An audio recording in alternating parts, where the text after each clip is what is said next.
தெரியும் அந்த கோட்டைகள்லாம் எப்படி அங்கே தெரியுதா?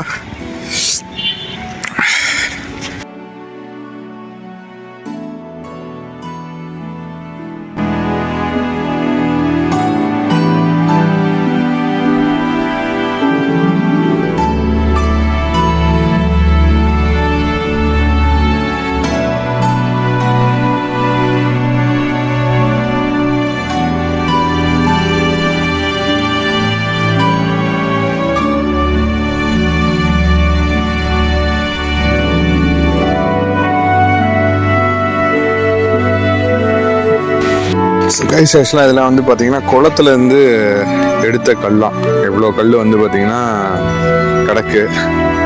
அண்ட் அதையும் தாண்டி அந்த சைட்லையும் கிடக்குது. அந்த அங்கே நிறையா இருந்தது.